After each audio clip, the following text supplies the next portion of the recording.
Bonjour à tous, aujourd'hui on va refaire une vidéo sur la dématérialisation des factures ou plutôt ce qu'on appelle l'e-facturation et l'e-reporting qui correspond à la loi de finances 2020 qui nous tombe tous dessus à partir de juillet 2024. Donc comme vous le savez, on a des nouvelles obligations à partir de juillet 2024 que j'explique dans une autre de mes vidéos, n'hésitez pas à la regarder. Et du coup aujourd'hui, on va voir quels sont les avantages et quels sont les inconvénients de cette réforme et qu'est-ce que ça implique pour nous entreprises. Alors les avantages, le principal, et on l'attendait tous, c'est de pouvoir mieux payer notre TVA. Non, je plaisante. Évidemment, ça c'est l'avantage pour l'État, mais nous, on a quand même des vrais avantages avec cette réforme. Le premier avantage, c'est que ça va fortement réduire les délais de paiement.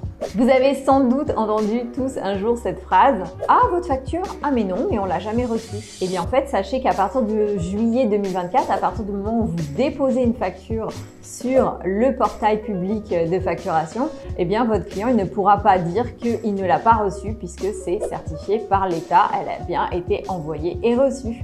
Donc ça, c'est une vraie sécurité pour les délais de paiement. Et le deuxième gros avantage pour nous, entreprises, c'est le temps de traitement des factures d'achat et aussi justement des factures de vente par rapport au paiement, etc. Puisqu'on va pouvoir tout automatiser grâce à la dématérialisation des factures. Et ça, d'après les chiffres estimatifs, ça pourrait être un gain qui irait jusqu'à 30% sur le temps de traitement. Donc ça peut être quand même très conséquent s'il y a du volume. Et pour les inconvénients, alors il y en a deux majeurs. Le premier, c'est qu'il faut comprendre que si vous n'êtes pas bien digitalisé, cette réforme va rajouter de la lourdeur administrative et au contraire va étendre les temps de traitement au lieu de les réduire si vous êtes bien digitalisé. Et le deuxième inconvénient, c'est que ça va vous obliger à une rigueur que peut-être vous n'avez pas aujourd'hui. Il faut savoir qu'il y a un certain nombre d'informations qui sont obligatoires à respecter sur les factures, notamment par exemple le numéro de SIRET de votre client doit être présent.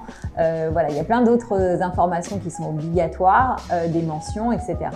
Et si jamais vous ne le faites pas, tout simplement la plateforme de dématérialisation de l'État ou la plateforme partenaire va refuser vos factures. Vous ne pourrez pas facturer votre client. Donc c'est pour ça que ça va vous obliger à une rigueur et à suivre vraiment scrupuleusement les règles de l'État. Et pour ça, ça s'anticipe. Comment le mettre en œuvre? C'est quelque chose que nous verrons tous ensemble lors de la vidéo de la semaine prochaine. Donc n'hésitez pas à vous abonner et à activer les notifications. À très bientôt.